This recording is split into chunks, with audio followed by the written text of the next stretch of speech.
These were the soundtrack of Britain. Every street, every house, every kitchen, each with its own secret melody. If you were born between the 40s and 60s, those sounds still live deep inside you. Sometimes, in a rare, quiet moment, they return almost as if you were there again, at home, in a time gone by. Do you remember the sounds of a Britain lost to history? Dawn. It was 5 o'clock, maybe 4:30 in summer, when the sun rose early. The whole street slept. Houses stood silent, windows dark, curtains closed against the world. Not even the birds had begun to sing. But you already awake, because you heard him, the milkman, Joe from Davis Dairy, or Albert from Express Dairy. Maybe Charlie, who'd worked at Route for 20 years, who knew every family by name, every single day. Whatever the weather, rain, snow, thick swirling fog, he would come. Clink, clink, clink, the quiet knock of 3 pints on the Smith's doorstep. 2 for the Johnsons, 1 for old Mrs. Wilkins, who had lived alone since Fred went to war and never made it home. Glass on glass as he took away the empties, the gentle metal clang as fresh bottles took their place, the creak of the heavy-wheeled cart rolling on to the next house. Somewhere, in the distance, the patient clop of a horse, if he had the old cart, or the gentle buzz of an electric float in later years. The sound was the truest voice of morning. It told you the world is waking. Life goes on. All's as it should be. Milk delivered as yesterday, as tomorrow, on and on. There was dependability in that sound. Certainty, the sense of order. The milkman always came. War ended, but the milkman still came. Winters were harsh, but he pressed on through the snow. Whatever befell the world, governments falling, kings crowned, wars beginning or ending, the milkman would still come at 5. Recalls Mrs. Mary Thompson, 78, Manchester. I woke up to that sound for 60 years, first in my parents' home, then with George after we married, later in our own house on King's Road. 60 years, every morning. When George was alive, he used to say, "Hear that, Mary? Joe's arrived. That's our cue, time to get up." I'd wrap myself in my robe, shuffle to the door in my slippers, collect the bottles cold to the touch, beads of dew in summer, rimmed with frost in winter. I tucked them away in the coolest corner of the kitchen because we didn't have a fridge until 57. Now, there's nothing but silence. Milk arrives in plastic from the supermarket once a week. 4 bottles at a time, we keep them in the fridge. Very convenient, but it's not the same. Not at all. The ritual's gone. No Joe, who remembered I needed 3 pints on wash day. No person at the start of the morning, reminding you life can be counted on. And do you remember the blue tits? Those clever little birds who somehow learned to pierce the foil tops and drink the cream right there on the doorstep? No one knows how, but they learned. And they taught each other until, in a few years, blue tits across Britain did the same. Every morning a battle between the birds and the housewives. You'd wake from the sound of the milkman, but you couldn't simply dash from your bed, hair in tangles, out into the street in your nightdress. Decency required a pause.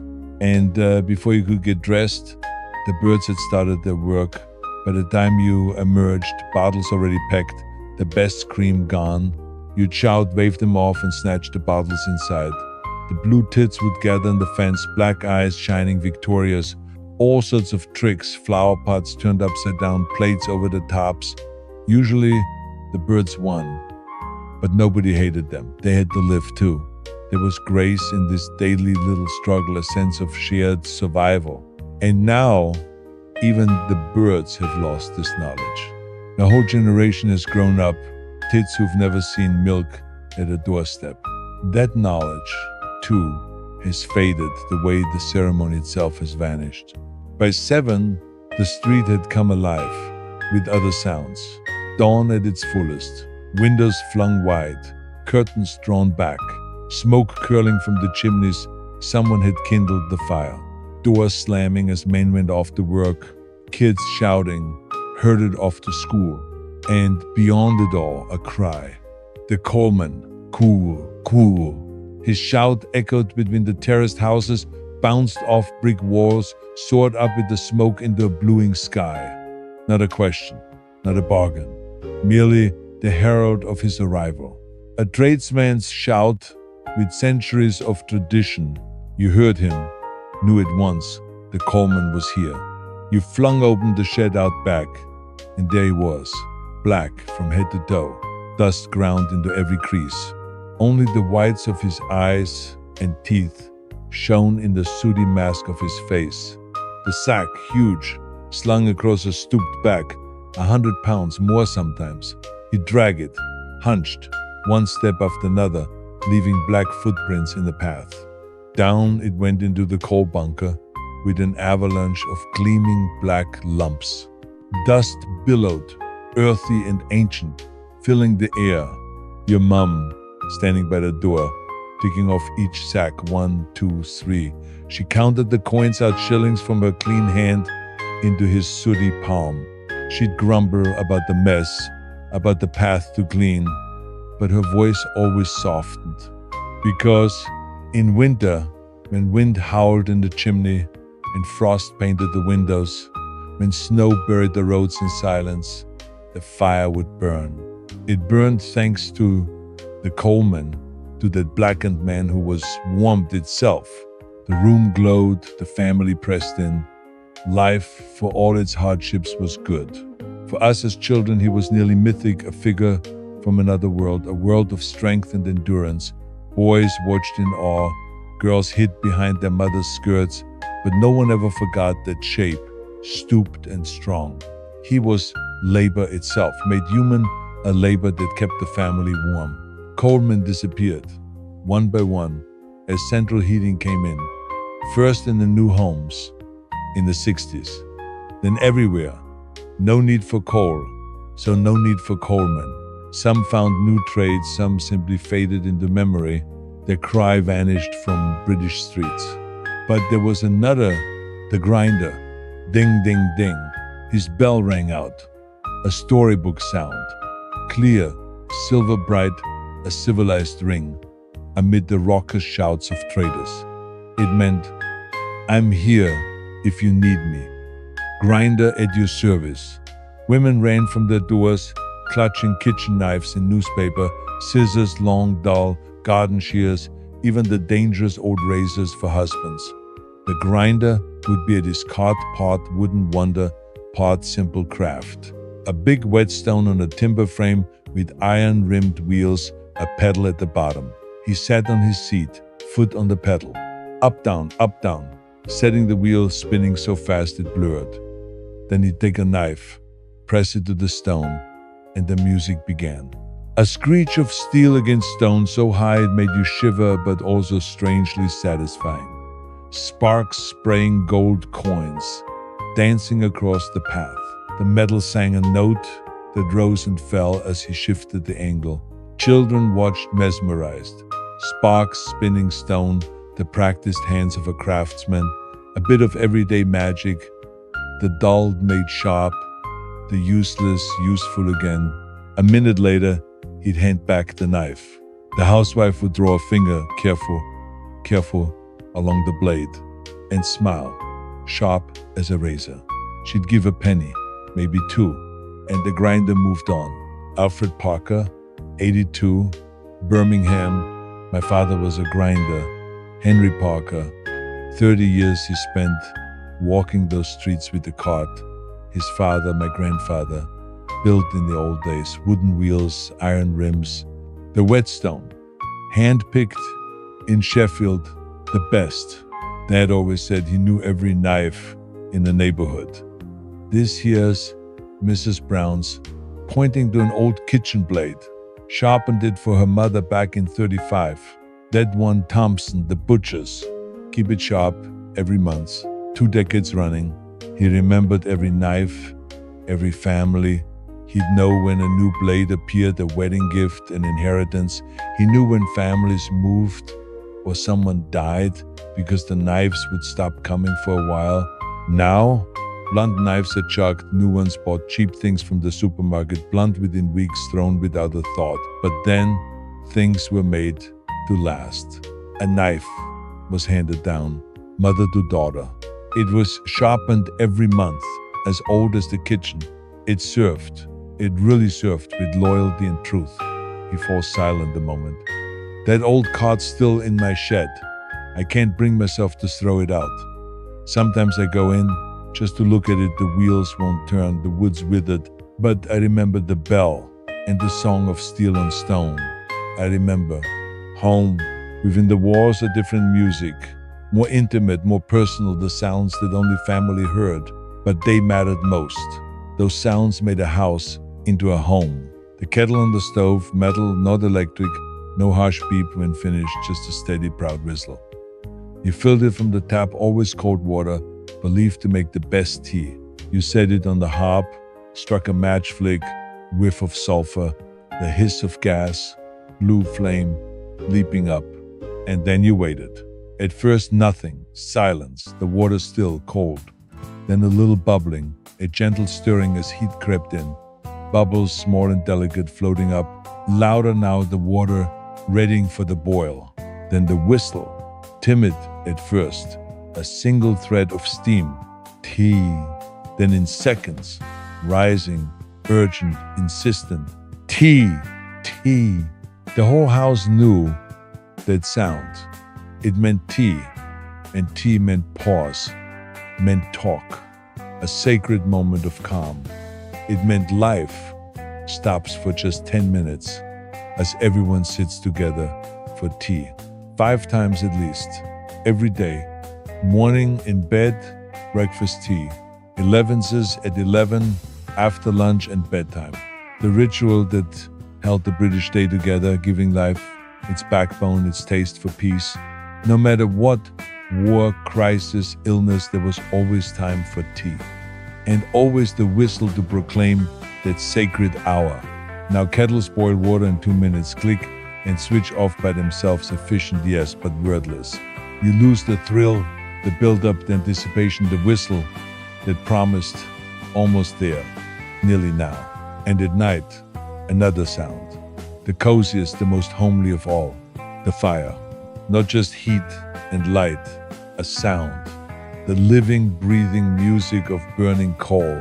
To bring it alive each morning was a ritual in itself. Waking in the cold, the mist of your own breath, windows glazed with frost. You'd stumble down in robe and slippers shivering, sweep the ashes from last night.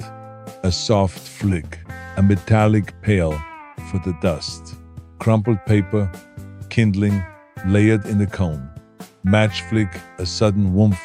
You'd kneel, coaxing the flame, waiting, hoping for it to catch. Slowly the kindling burnt bright, the coal began to glow. A little more coal, careful not to smother it, and then it would begin to speak. Crack pop, each chunk of coal splitting from the heat. The hiss as oxygen surged into the flames, gases squealing free from the burning stone. The dull thud of a burning ember falling through the grate, a scatter of sparks like tiny stars. Wind outside would make the chimney howl, turning it into a flute deep and wild. You'd sit reading, the radio low, these sounds glowing quietly all around you. The cat curled on the rug, father's paper, mother's knitting needles, children playing. The fire always talking, an ancient language of comfort and kin. Joan Wilson, 75, leads. I'll never forget toasting bread on a long fork beside that fire, so close you could smell the heat, but not so close as to scorch. Hold it just right, pale, cream, gold, brown. Flip it at exactly the proper instant, the fire popping, sparks flying, the heat pink on your cheeks. When it was done, spread the butter, let it melt in an instant into the toast. For me, magic. The best toast in the world. No toaster today can come close. Central heating? Yes. Much easier, every room warm at the turn of a dial. You don't have to get up in the cold, no coal to haul, no ashes to clean. But it never speaks to you. It's silent, just background heat. But that fire was alive. Part of the family. It had its moods cheerful and bright sometimes, sullen and smoky others. Sometimes it died out, and you had to coax it back to life. And the day we said goodbye, when they installed the central heating in 1967, I wept. Silly, I know. But it was like saying farewell to an old friend. At 9, all sounds would hush. Children tucked into bed, the day's work done. Dishes clean and put away. The street sleeping, only the glow of the parlor told you someone was still awake. One last ritual remained. The radio, the proud wooden box in the corner, polished, walnut or cherry, heavy speakers behind their cloth, dials of cities, London, Paris, Moscow, Hilversum, even though you listened always to the BBC. Father would approach solemnly, turn the knob, click. Magic began. At first, only silence. The set needed time to warm, to hum back to life. An amber pulse in the glass dial. Then hiss, crackle, static, like waves on a southern shore. Father would tune the dial slow, careful, bringing in the voice. The BBC, that voice, the accent perfect, diction flawless, authority balanced with calm, fact untwisted by panic, the voice people trusted in war and peace. If the BBC was calm, so were you. The schedule was sacred. 7. News, facts, laid out in orderly detail. 7:15. Weather and sport. 7:30. The Archers 15 minutes every evening, and all Britain listened. Men who claimed they didn't care about soap operas but could name every character. Women who timed dinner to be done by 7:30. Children kept quiet because the grown-ups listened. 8 brought a drama, perhaps a comedy. 9 music, dancing bands, and favorite tunes for those who still waltzed and foxtrotted. And at 10, the anthem. Everyone stood almost by instinct. Mother set aside her knitting. The children, if awake, stood up too. Silence as the anthem played. No one sang. Just a hush of respect weaving its way across the whole nation, Cornwall to the Highlands, Wales to Norfolk. Millions standing quietly, together. The last notes faded. A long high tone. The transmission ended. Static white noise. Father switched off the radio. The glow faded from the dial. The day ended officially. We all went to bed at once, remembers Robert Henderson, 80, Edinburgh. Mother checked the doors, covered the parrot's cage. Father made sure the fire was safe, windows secure. The stairs creaked. Every board with its own note. Upstairs, teeth brushed. Cold water. Beds warmed with hot bottles. All over the house, the street, the country. People slept at the same hour, together. Now, we are all in our own worlds. Screens flicker at all hours. Headphones at breakfast. We lost something. The sense we were all in it together. The BBC's voice was for all of us. When it fell silent, so did we. There was one more sound. Rare, almost majestic. The telephone. Few had one. Late 40s, early 50s, the telephone was a marker of privilege. Doctors, lawyers, shop owners maybe, but ordinary folk rarely. If you had one, it was placed in the hall on its own little table. Black, heavy, Bakelite, cold in the hand. The receiver weighed like a brick, and the dial itself was a ceremony. To call took time. Receiver to your ear, a long-held tone meant the line was free. Now the dialing your finger in the hole for each number, tugging the dial all the way around, tick, tick, tick, tick. Each digit a short journey, each number pause for thought. 3 minutes, maybe less. Calls were costly, especially long distance. Not more than 3 minutes, Mother would warn when you called your gran. It's expensive. Conversations were brief, efficient. How are you? We're fine. See you at Sunday lunch. Click. 2.5 minutes. just enough. And if the phone rang, bring, a sharp mechanical ring, a hammer on two metal bells, real and urgent, nothing melodic or gentle about it. Everyone froze. At the table, forks mid-air. In the lounge, books dropped. In the garden, tool dropped, a dash to the house. Who was it? What news? Why now? The phone only rang for something important. Birth, illness, death, news never just for idle talk. Too dear for that. You'd answer, voice trembling with anticipation, sometimes with fear. The whole family would gather in the hall, cluster to hear, who is it, what do they want? Often the line crackled. Sometimes you'd share with the neighbor. Party lines meant everyone could listen in. But you'd pass the news. Words traveled from house to house, along the street, across the country, carried, voice to voice, not by text, not by ping. Modern life is louder and quieter all at once. The clink of milk bottles is gone. Blue tits no longer peck cream in the dawn. Coleman's cries do not echo down the street. No bell of the grinder, no golden sparks. Kettles do not whistle. Fires, once living, replaced by the silent hum of boilers. No hush at the anthem. No single moment for the whole nation. Phones chime and ping all day and we ignore their call.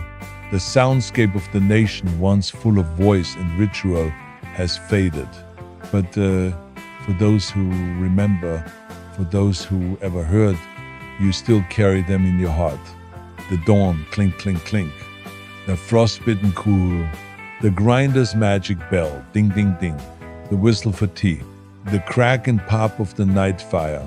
The BBC's steady voice bidding good night for a nation at rest. And that rare, ringing telephone, a sound you could never ignore.